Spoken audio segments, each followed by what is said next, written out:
historiador e museólogo Sérgio Luís de Carvalho, professor e mestre em História Medieval, depois de nos ter vindo falar há 10 meses da sua última obra, Lisboa Maldita, uma viagem ao lado mais desconhecido e trágico da capital, os cenários de crimes e de execuções públicas, histórias de vítimas, assassinos e carrascos, regressa agora com Lisboa Africana, uma viagem pela sua memória que de facto nos faz viajar pela memória e pelo património da intensa e extraordinária herança africana nesta cidade, cuja presença se inicia com a ocupação muçulmana, que aqui também deixou a sua marca civilizadora.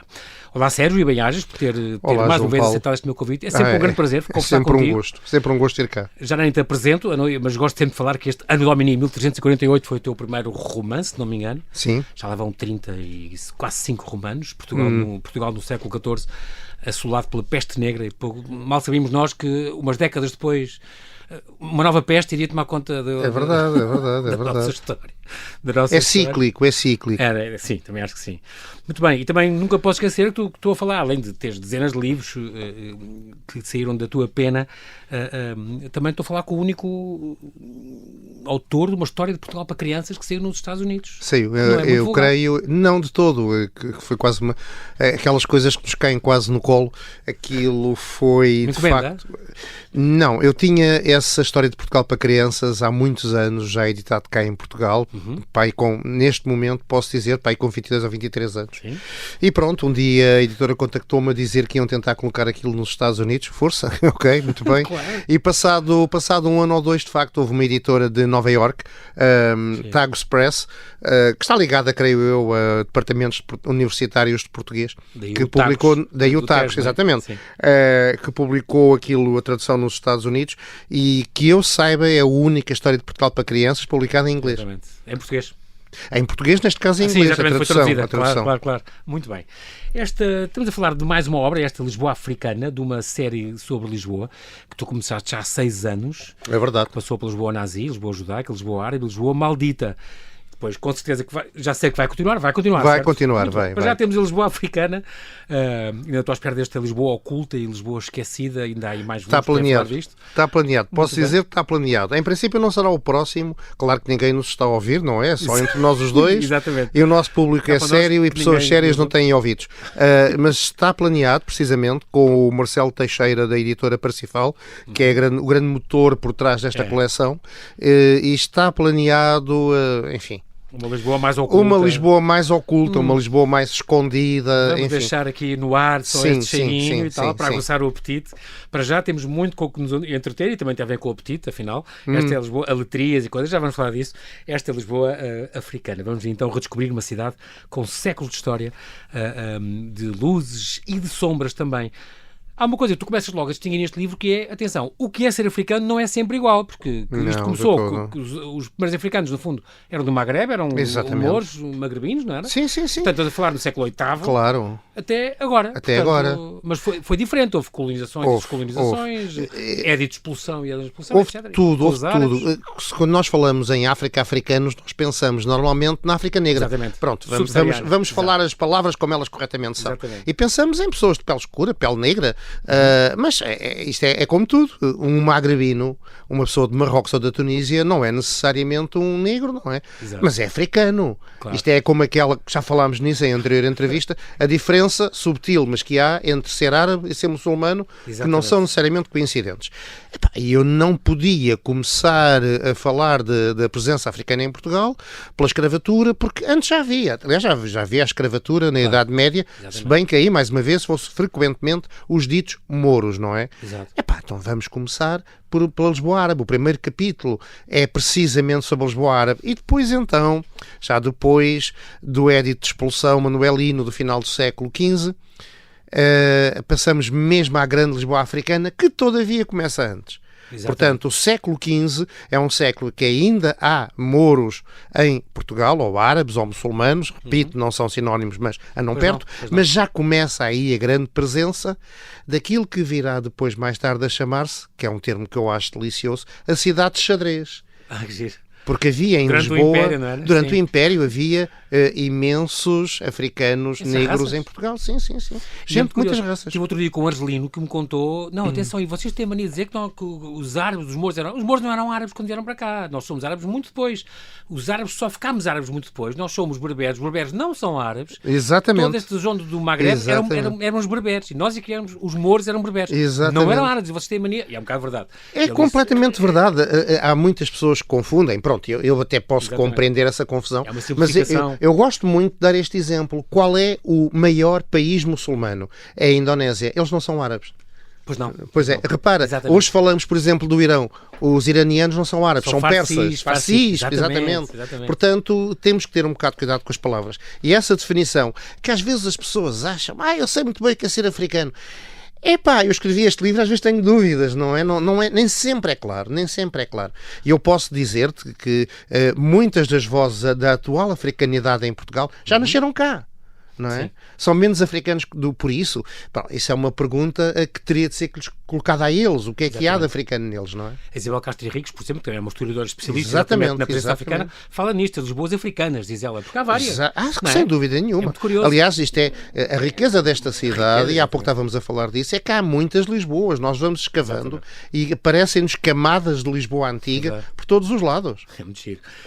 Estamos a falar, portanto, destes mouros que vieram da África, que estiveram cá entre 711 e 1496, isto apesar de haver a reconquista em 1147, como tu explicas, exato. mas o édito de expulsão, que expulsou os judeus e mouros, foi só então no final do século XV, Exato. 1496. Exato. Alfama, como aqui mostras também em fotografias no teu livro, eu gosto sempre disso, porque está sempre muito ilustrado e tem muitas citações. Sim. Eu gosto disso, aprendo imenso com os seus livros. Obrigado. Sérgio, gosto imenso. Alfama, por exemplo, aí tem uma fotografia que exatamente com essa legenda é muito magrebino. É. E falava em mesquitas e em suques É e em verdade. madraças e não sei o quê, mas não devia ser a mouraria mais. Alfama não devia ser mais judeus e a mouraria mais os mouros. É porque, de facto, Alfama é que repara, parece mesmo... Sim, Alfama. Vem Marrakech, Bem, nós não é? temos uma coisa que temos de ter. Não podemos esquecer, é a questão do terremoto. De facto, havia uma judiaria em Alfama. Uma das 4 que se pensou haver, havia a judiaria grande, na zona ali perto da Madalena, que já não há grandes vestígios, e a única que sobreviveu é essa, a chamada judiaria de Alfama, que era pouco mais do que um bairrinho. Agora, nós temos que levar em consideração que após a reconquista da cidade, quer judeus, quer mouros, passaram a ser, como dizer, minorias toleradas, não é? Ok. E, portanto, muitas vezes... Formaram os seus guetos. E formaram os seus guetos. Ok. Os mouros, os árabes, que ainda existiam após a reconquista Já cá estavam Alfonsine. há 500 anos? Sim. Lisboa era uma cidade multilingue, multicultural, isto durante os árabes, durante a ocupação árabe. Sim. Era uma cidade multilingue, multicultural, que tinha um bispo cristão, inclusivamente, sim. não é? Que foi morto pelos cruzados quando a cidade foi reconquistada. Aliás, um episódio curioso é que quando a cidade é reconquistada através de um exército que é uma coligação de cruzados, flamengos, ingleses, italianos, que não estavam lá muito bem uns com os outros, ontem como hoje, e havia de facto a presença portuguesa de Dom Afonso Henriques e das suas tropas. Quando os cruzados ocupam e entram na cidade de Lisboa, faz-se um grande saque. O bispo cristão da cidade, o bispo moçárabe, é morto por cruzados e foi uma bagunça tal que foi precisa a intervenção dos soldados portugueses, Dom Afonso Henriques, para de facto meter ordem nos cruzados ao empurrão, porque é assim, os cruzados iam-se embora. Sim. Mas nós ficávamos cá a viver com eles. Exatamente. Portanto, aquilo tinha que haver ali um mínimo de convivência, não é? Claro. Coisa que, aliás, repetiu noutras conquistas. Depois da cidade ser conquistada, os mouros saíram do perímetro urbano, que é aquele grande perímetro que ia do castelo, delimitado pela velha cerca moura, que ia do castelo até ao rio, até às portas do mar, e foram habitar uma zona que se passou a chamar a moraria, que corresponde mais ou menos hoje àquilo que é a moraria. A transição não foi imediata, mas, enfim, não vamos agora aqui entrar em minudências. Os judeus, por seu turno, começaram a aglomerar-se em bairros judeus e, sendo que um deles, a chamada moraria de Alfama, era exatamente ali onde está a Alfama, e já agora porque é Alfama? Porque tinha ali umas termas de água que a designação árabe vem daí. Não sabia. É verdade. Ok. Portanto, muito bem. Estamos a falar deste livro é também falar de escravos. Agora, antes disso, é engraçado estar a dizer isso, desta convivência que havia e para haver esse bom ambiente, digamos assim, o Afonso Henriques depois teve que sossegar as hostes e foram-se embora os cruzados e tal. Mas já havia esta boa convivência entre as várias, até religiões. Há nuances, isto tem nuances. Vamos lá ver uma coisa. Muito em Lisboa também, houve períodos de boa convivência entre elas. Houve. Vamos lá ver uma coisa. Eu creio que...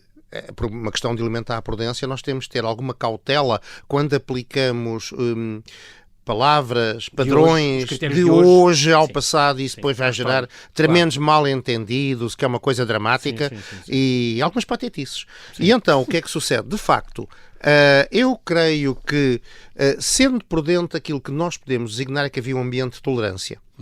Houve durante a ocupação árabe e depois continuou a haver, se bem que ligeiramente menos, durante a ocupação cristã. A tolerância, como tu sabes, João Paulo, é uma palavra cinzenta. Sim. Pronto. Tem muitas nuances. Tem muitas nuances, não é? Havia de facto uma tolerância. Tolerância é essa que atravessava momentos de razoável vizinhança, apesar de haver bairros segregados, apesar de não poder haver, ou melhor, havia um convívio controlado. Mas enfim, quer dizer, o meu vizinho do bairro da frente era moro, o meu vizinho do bairro de trás era judeu e a coisa fazia-se. Não quer dizer que não houvesse momentos de violência, não houvesse momentos de perseguições, enfim, como se costuma dizer, a estupidez é universal, não é? Mas de facto houve essa tolerância nesta cidade, que é algo que convém de facto salientar. A coisa piorou depois do edito de expulsão, que curiosamente o próprio Dom Manuel I queria de algum modo contornar. Aquilo era uma forma dele também conseguir casar com a princesa castelhana e impor uma política. Foi uma das condições que ele impôs. Exatamente. Dona Maria, e Dom Manuel I, Dom Manuel I tentou controlar isso, tentou varrer o problema para debaixo do tapete. Porque também lhe dava jeito ter. Ele tinha médicos judeus, tinha astrónomos, cartógrafos. Imenso jeito. Era o conhecimento. Tinham grandes conhecimentos de medicina, os grandes praxistas médicos de toda a Idade Média eram árabes e eram judeus. Portanto, havia uma tradição africana, vamos chamar-lhe assim, uma tradição africana em Portugal, que Dom Manuel sabia, não queria perder, mas depois as coisas não correram bem, enfim. Depois calhou a Contra-Reforma, a Inquisição, pronto, e aí as coisas descambaram. Muito bem, estamos a falar também de escravos africanos, entre a serventia doméstica e os afetos. Portanto, estamos a falar do século XV até aos inícios do XIX. Falas aqui em escravos, em libertos, em forros, em criados, em artesãos. Muitos eram muçulmanos. Falas desta carta do Nicolau Clenard, de 1553, a dizer que em Lisboa há mais escravos que portugueses livres. Falas daquela cabeça que há, que eu lembro no claustro dos Jerónimos, que é um negro, vê-se perfeitamente pelas feições que é um negro. Sim. E eu, por acaso, quando me mostraram aquilo, disseram que aquilo não sabiam se era bem um negro em geral, mas que era uma homenagem ao rei do Congo, aquele Manicongo, Nzinga, que deu uns prémios, uns presentes. Foi cristianizado e mandou uma embaixada cá. Por isso estava ali como que... É possível isso aí, pronto, assim. Se bem que aquilo me parece também que é uma figura de cabeça de negro padrão, digamos assim, não é? Sim. Não, há de facto em Portugal uma grande presença de escravos, ao contrário do que diz Clenardo, mas Clenardo, já agora digamos, Clenardo é um humanista italiano que vem para Portugal, vem para Évora, onde está ao serviço, depois até mais tarde, da Universidade de Évora, do Cardeal Dom Henrique, e é um homem que diz muito de Portugal e dos portugueses. É curioso que nós lemos as cartas dele. Sim. Ele não se sentia feliz em Évora, não se sentia muito feliz em Portugal, descarrega nos portugueses, enfim, não foi o último. E ele diz coisas que, em algumas nós reconhecemos-nos, não é? Noutras nem por isso, noutras ele exagera. Por exemplo, quando ele diz que todo o trabalho é feito por negros e escravos cativos, que era mais ou menos o mesmo. Enfim, não era completamente falso, mas também não era completamente verdade. Agora, quando ele diz, por exemplo, que na Lisboa do tempo dele, nós estamos a falar do século XVI, havia em Lisboa mais escravos, mais negros do que portugueses livres, não é verdade. Nós sabemos que os escravos rondariam 1/10 da população. E isto era o mais que se podia dizer. No resto do país não seria assim tanto. Tu dizes que falas das fugas, dos castigos, dos prémios, da alforria. Esta carta, a carta da alforria, tornava-os livres, ou forros. Tu dizes quase livres. Porquê? Quase livres. Porque frequentemente as cartas da alforria que eram passadas pelos donos para libertar os seus escravos, por vezes tinham condições. Isto é, o escravo, enfim, africano, porque a maioria era de facto africana, a maioria era africana, era livre, mas tinha condições, podia ter condições, como por exemplo, durante 2 anos tinha que ajudar o seu ex-senhor nos serviços domésticos. Durante 3 anos tinha que pagar.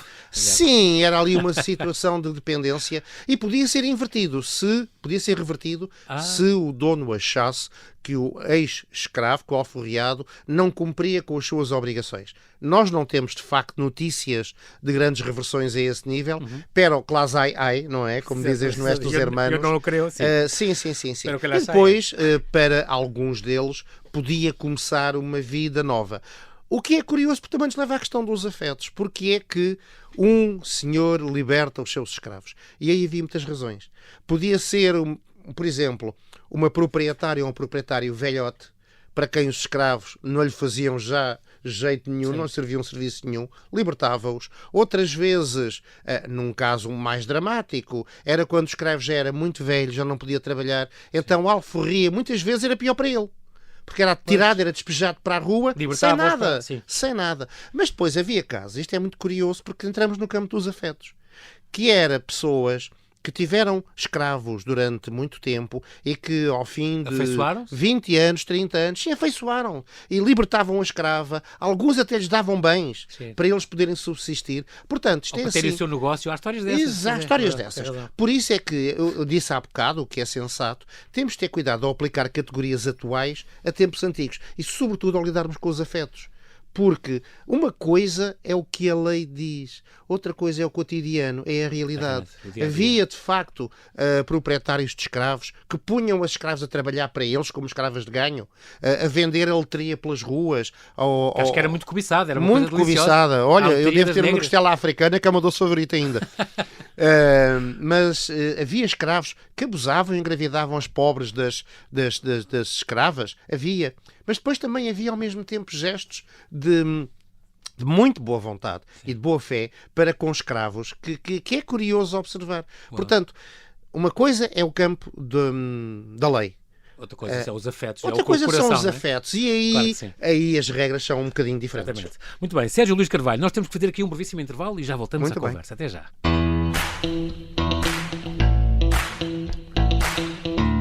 E estamos a conversar com o historiador e museólogo Sérgio Luís de Carvalho. Ele regressa com Lisboa Africana, uma viagem pela sua história.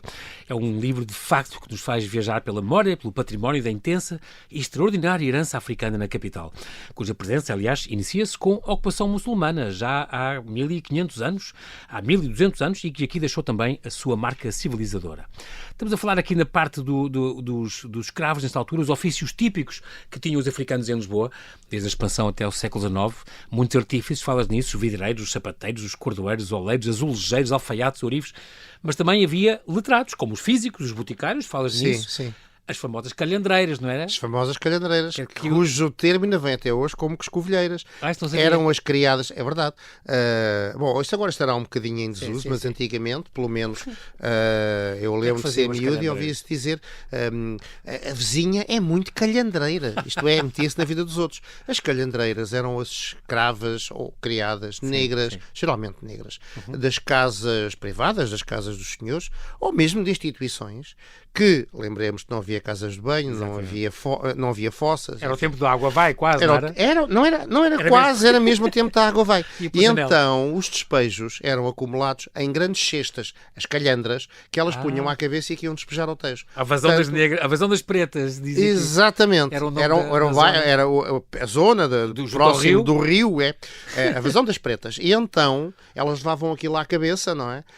Agora, imaginemos uma série de escravas ou de criadas que se juntam.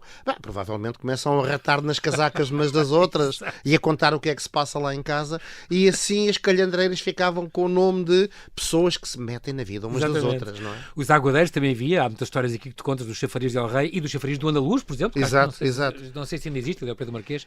Eu consegui uma fotografia dele, eu creio que ainda existe, mas enfim. Meio mais ou menos colaboradito, sim. E o famoso negro caiador de Lisboa, aqueles pescadores negros que aparecem, por exemplo, nos azulejos do Palácio Fronteira, sim. Aquela negra extraordinária a cozinhar, que aparece também no Museu da Cidade, é famosa, muito famosa, de azulejos com a mulher, que eram muito bem cotadas, essas... Eram. O peixe, muito bem, não sei o que, com essa prática. O preço dos escravos, enfim, coitados, aquilo era tinham duplo estatuto de mercadoria e de pessoa, o que criava imensos problemas jurídicos, porque eram ao mesmo tempo as duas coisas e isto não faz sentido. Agora não faz, para a altura faria.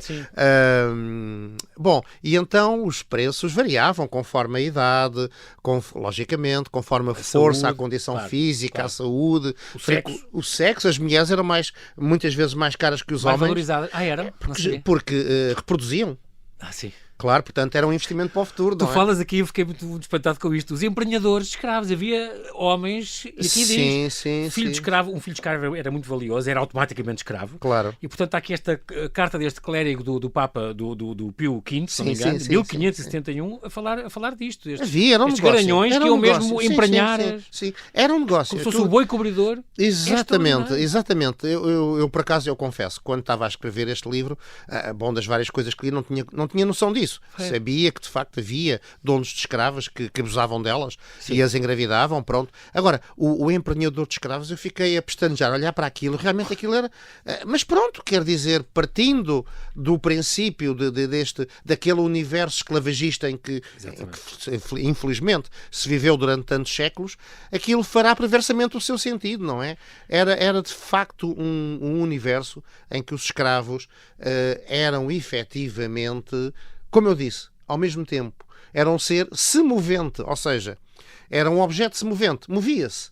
Portanto, era ao mesmo tempo uma pessoa e era ao mesmo tempo uma mercadoria, exato, o que incrível. causava coisas absolutamente caricatas, como, por exemplo, um homem livre podia ser casado com uma escrava e vice-versa. E isto gerava uns imbróglios jurídicos tremendos, não é? Tu contas até aquele caso muito curioso acho que era um casal, não sei se em Everest, no Algarve, que ele apaixonou-se por uma das suas escravas e tinha-se amor com ela, e a mulher apaixonou-se por um escravo. Eu não encontrei mas viviam muito amigos, como se nada fosse, mas cada um com o seu amor. Hoje em dia seria o poliamor, não é?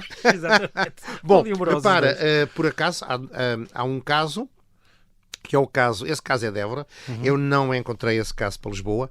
Agora, encontrei casos afins na Espanjada para Évora e também no Funchal.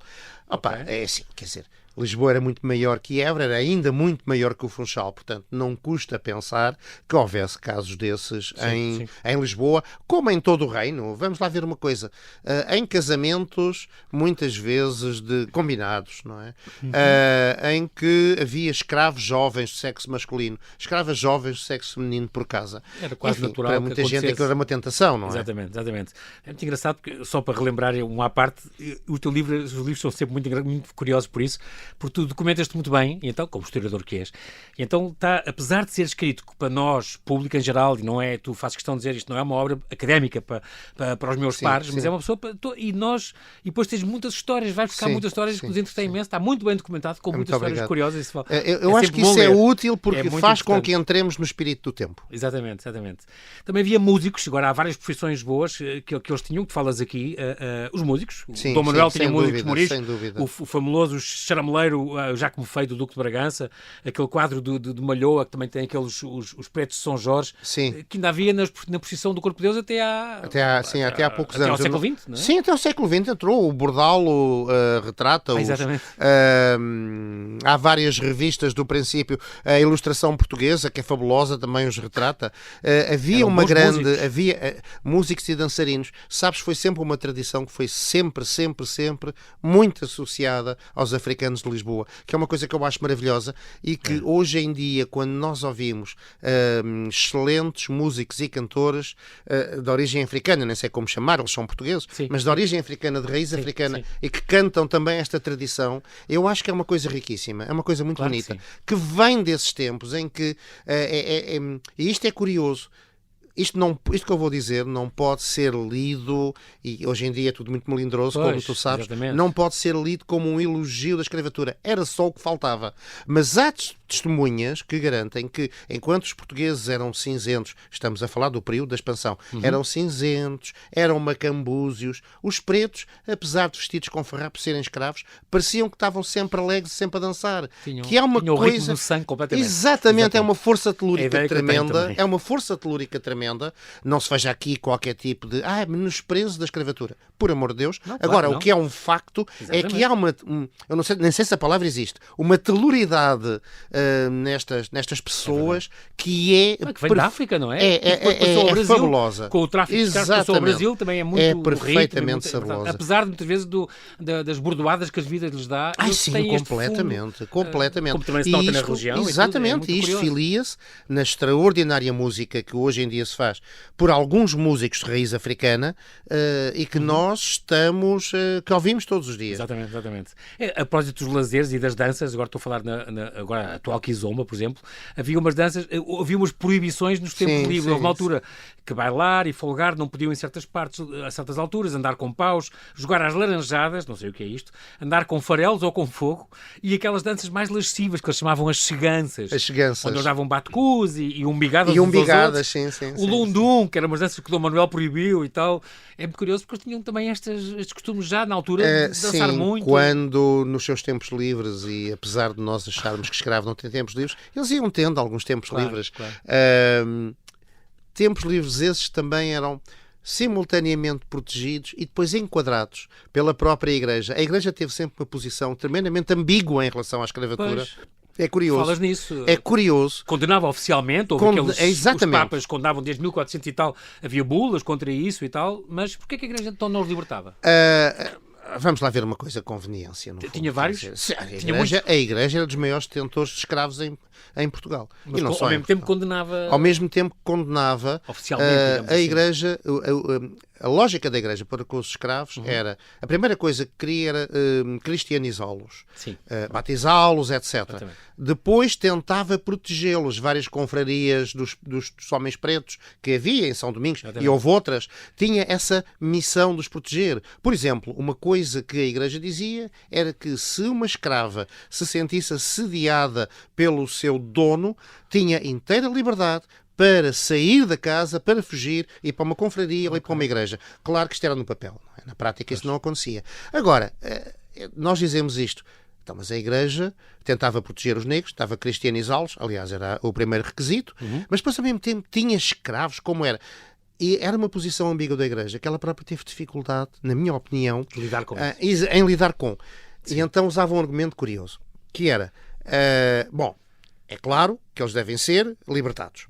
Sobretudo se cristãos. Mas vamos lá ver. Se eles forem libertos, eles vão reentrar nos antigos maus costumes. Eles vão voltar à sua vida, entre aspas, primitiva, entre aspas, meia selvagem. Ao animismo, tudo isso. Claro que não era propriamente o animismo que os preocupava, era muito mais o islamismo, não é? Sim. O islamismo teve uma difusão substancial entre os muçulmanos. E outro argumento curioso, já agora estamos a falar nisso.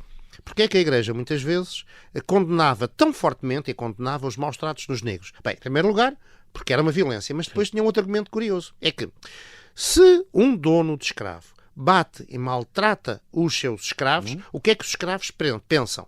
Espera, a religião dos brancos é o cristianismo. Logo, se isto é ser cristão, eu não quero. Exatamente. Portanto, criavam uma barreira ao cristianismo. Exato. E a Igreja sempre teve muita dificuldade em lidar com este dilema. Por um lado, eticamente era contra, na prática era a favor, até porque lhe convinha, não é? Exatamente. É muito curioso, continuamos a falar aqui falámos dos lazeres, falámos também da cozinha, falámos já da aletria, estas vendedeiras que andavam com estas canastas ou estes cestos que tinham o termoço, as favas e o grão de bico, os cuscuz, eram muito conhecidas pelos docinhos, já vendiam arroz doce, a tal aletria que era famosa. Era muito famosa, gostava de ter experimentado, mas enfim. Esta coisa da linguagem também é engraçada, quando a gente, por exemplo, diz boé hoje em dia, isto é do Quimundo, é uma coisa africana, completamente. Na linguagem, ficaram muitos registros, ainda hoje, no nosso linguajar contemporâneo e cotidiano, nós temos, de facto, muita coisa que nos veio da África também depois da descolonização. Exatamente. E com os tornados, sim. E foi ficando. E esta memória fica. E eu acho que é importante, de facto, que ela se mantenha, até para desmistificarmos muitas vezes atritos que infelizmente ainda existem entre algumas comunidades. Depois também... Vamos lá ver uma coisa, também o conhecimento do nosso passado também pode ser um escudo, também pode ser uma arma contra discursos preconceituosos que às vezes acontecem por aí. E nós sabemos que há, em alguns setores, um discurso, enfim, que não é só aquele discurso de estarmos a conversar entre nós no café. Sim. Por vezes pode institucionalizar-se e pode ser perigoso. Com o populismo e com esta... Exatamente. E já fez vítimas. Infelizmente, infelizmente é muito frequente ainda, cada vez mais, não é? Tem sido. Sim. O que é uma pena. Por isso é que eu gosto deste livro também, por causa disso, Sérgio. Mostra que há estes registros, há estas memórias na cidade toda e que não estão a mais, fazem parte da nossa sociedade, integram-nos, é parte da nossa história. Isso é muito importante nós perceber, que eu acho que quanto mais nós conhecermos e soubermos estas coisas, mais aceitamos os outros. É verdade. E é esta diversidade, como tu dizes, esta diversidade que hoje é o que nos marca. Hoje em dia há um discurso, como tu dizes, e muito bem, populista, contra os imigrantes, contra isto, contra aquilo. Ok, não vamos entrar por aí, mas há uma coisa que é verdade. Se e quando a convivência é uma convivência pacífica, quando é uma convivência aceite, todos temos a ganhar. Claro que sim. Todos temos a ganhar. E não há culturas puras, não há raças puras. A ideia da raça pura, enfim, sabemos onde é que foi parar. Sim, portanto, nós temos de ter cuidado quando dizemos certos discursos que por vezes vão até um certo discurso de ódio, e eu teria muita pena se o nosso país e se a nossa cidade embarcasse num registro que, noutras latitudes, com outras tradições, com outro património, se calhar muito menor que o nosso, noutras latitudes, vai fazendo a sua escola. Aliás, nunca deixou de fazer, não é? Exatamente. Mas, de facto, se nós nos fechássemos, ficávamos mais pobres. Completamente. Isso é muito importante. Falas também das artes mágicas e esta crença nas artes mágicas africanas. Sim. Aquele cirurgião Dom João V que tinha esta bolsa de mandinga. Bolsa de mandinga. Era o quê? Olha, estamos a falar em... Mezinhas e pozinhos? Mezinhas e pozinhos, basicamente. Sabes que mandinga okay. é uma tribo africana. Não sabia. E agora vou-te contar outra história, que isto é, enfim, histórias das avózinhas, não é? Sim. Tal como há pouco falei da calhandreira. Quando eu era miúdo também, quando alguém endrominava, parecia que enfeitiçava outra pessoa, conseguia convencê-la a fazer qualquer coisa, pronto, já está a fazer umas mandingas, pronto. Depois mais tarde vi que há uma tribo africana e, enfim, tinha práticas ritualistas animistas, não é? Como a medicina do tempo. Olha, sinceramente, pouco melhor era do que isso. Sim, exato. Pelo menos era tão eficaz como as mandingas. O próprio rei tinha, os cirurgião dele. Tinham. Há um Alto Gil Vicente em que fala de uma feiticeira que ia a Val de Cavalinhos, que é em Lisboa, fazer bolsas de mandinga, não é? Que depois vendia. E ela, mas eu não faço nada de mais. Eu só monto o meu bode. A assessora das ervanárias. Completamente. Eu só monto o meu bode, porque ela era bruxa. Por acaso ela não diz bode, mas enfim, diz uma palavra que agora aqui se calhar não posso dizer. Monto o meu bode, vou a Val de Cavalinhos, faço umas mandingas, é só para conciliar os namorados. Portanto, é delicioso. Mas também diz, e isto é muito importante aqui, nunca ninguém foi queimado em auto de fé em Portugal por feitiçaria. Não. Havia uns castigos, sim, uns açoitos públicos e tinha que abjurar, umas multas. É verdade. A coisa pior que aqui descreves é às vezes marcavam-lhes com ferro a cara, com F, mas de resto, não, por auto de fé. Não houve nenhuma feiticeira queimada que haja documentos, claro. Perdão? Que haja documentos, que esteja documentado. Já se fizeram estudos sobre isso. Não, porque é assim. Todos os autos de fé estão necessariamente documentados. Aquilo é um processo muito burocrático. Sim. Portanto, só num caso muito excepcional, por algum documento que se tenha perdido, isso poderá ter acontecido. Os historiadores não acreditam, e já falei com alguns, aliás, eu cito alguns, e eles dizem, não, em Portugal nunca se queimou ninguém por bruxaria. O grande problema que atazanava a Inquisição eram os cristãos novos, eram os judeus, não é? Sim. Em menor grau, os delitos de costumes, a homossexualidade, a bigamia, etc. A solicitação, que era os padres que, enfim, aproveitavam-se da sua capacidade de confessores para engodar as moças, as mulheres. As pecadoras, digamos assim. Era o pecado da solicitação. Okay. Mas não houve, efetivamente, que se saiba, não há qualquer registro de bruxas queimadas em Portugal. Aprendi, por exemplo, com o teu livro, que a Rua do Poço dos Negros, provavelmente, há muita coisa da toponímia. Rua do Poço dos Negros não quer dizer os pretos, mas quer dizer... não necessariamente. Não Rua é dos Padres Negros. Exatamente. O Poço dos Padres Daquilo Negros. que eu li, aquilo que eu posso considerar... Exatamente.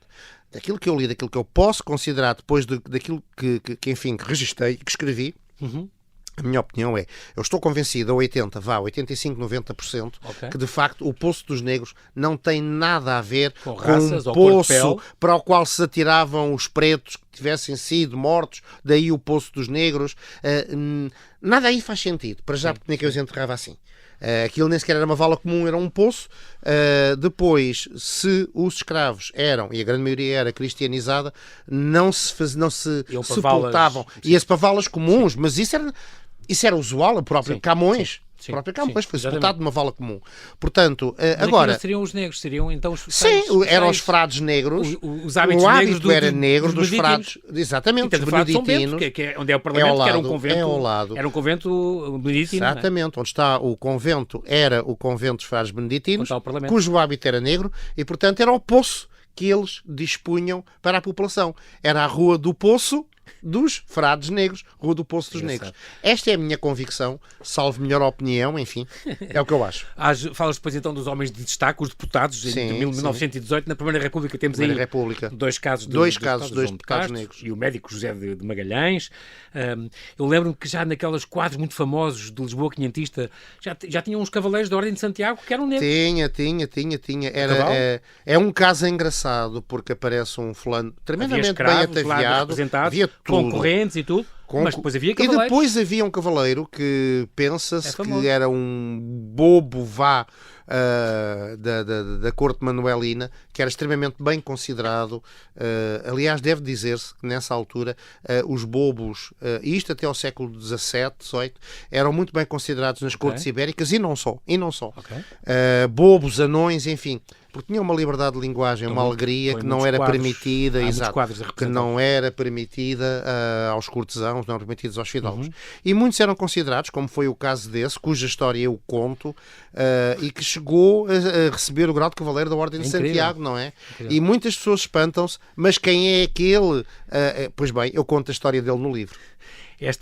Falamos dos futebolistas, claro, eu adorei esta em nome do Pai, do Filho e do Peruteu, que o Espírito Santo é do Benfica. O Espírito Santo era Guilherme Espírito Santo, era um jogador famoso. Era o Espírito Santo, é um caso curioso, e é um dos casos mais... Em 1936. Esse é um dos casos mais engraçados que eu registrei, que é o caso da grande amizade que havia entre o Fernando Peruteu, cujo filho eu conheci, e o Guilherme Espírito Santo. Atenção que o Peruteu era angolano, mas era branco. Exatamente. Eles eram ambos da África. O Guilherme Espírito Santo eu conheci pessoalmente, é uma das minhas coroas de glória.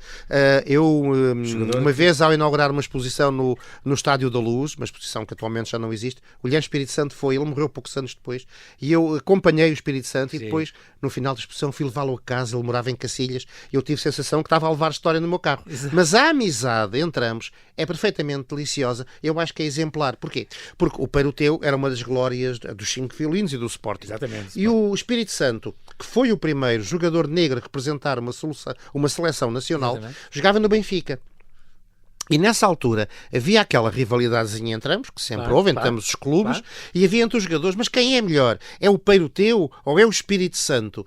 E havia às vezes umas bocas, porque o Espírito Santo era negro, portanto era uma comparação que na altura chocaria alguns. Sim. E então o Peruteu, que era um senhor, além de ser um grande jogador, era amigo do Espírito Santo, e ele dizia: compararem-me com o Espírito Santo. O Espírito Santo joga futebol muito melhor que eu. Não era bem verdade, ambos eram excelentes, mas isto significa a pessoa, claro, não é? Sim, claro, e é daí que vem aquela célebre piada que se dizia que quando os sportinguistas se persignavam, diziam em nome do Pai, do Filho e do Fernando Peruteu, que o Espírito Santo é de Benfica, não é? E também contra esta história, nós temos a terminar. É verdade. Contas também esta história extraordinária de quando a Seleção Nacional, com o Espírito Santo, foi ao Funchal. Toda a equipa foi dormir no anexo do hotel porque o hotel recusou a entrada ao Espírito Santo. Eles disseram: o preto dorme no anexo, e toda a equipa do Benfica foi dormir com ele no anexo. Sim, uma história deliciosa. Lembras-te que eu sou do tempo do Eduardo Nascimento, quando em 77 ganhou o Festival da Canção, e com o vento negro. E que teria ido depois, quando foi depois a Viena à Eurovisão, tinha ido com a gente de Pido. Tinha. Ele tinha simpatias, sim. Ele tinha simpatias. Pelo menos sabemos que ele tinha algumas simpatias por fulanos do MPLA. Depois tens uma série de... É engraçado, ouvi agora uma exposição sobre aquela Quem és tu, do Teatro Nacional, onde tem aquela história dos atores não nomeados nas fotografias. Todos os atores eram nomeados e 2 negros dizia atores não nomeados, como se fossem estagiários. Sim. Quando até não tinham falas e tudo. Sim. Uma altura em que era tirar falas daqueles casos dos filmes, aqueles 3 filmes portugueses, do Feitiço do Império, o Chaimite e o Costa da África. Dos jornais também falas disso, os jornais que falavam deles. Do bairro do Mocambo. No fundo, quero também dizer aqui que de vez em quando, para as pessoas estarem atentas à página da EGA, IAC, porque eles próprios organizam, Exatamente. a Associação Batoto e Eto Exatamente. organiza estes percursos por Lisboa Africana, portanto o último foi em 22 de junho e esgotou, é muito curioso. Há excelentes roteiros em Lisboa, ainda bem que dizes Exatamente, isso. e não só, há vários que também fazem sobre a Lisboa romana, sobre a Lisboa muçulmana, também já escreveste, Lisboa e as antigas judiarias, Lisboa de Santo António, há vários percursos, se as pessoas estarem atentas, que isso é muito importante. E depois contas as histórias extraordinárias do pai Paulino, da Preta Fernanda, são histórias extraordinárias que vale sempre a pena saber e com as quais aprendemos muito. Sérgio, o nosso tempo voou e eu quero-te agradecer muito mais uma vez eu que agradeço. ao convidado extra.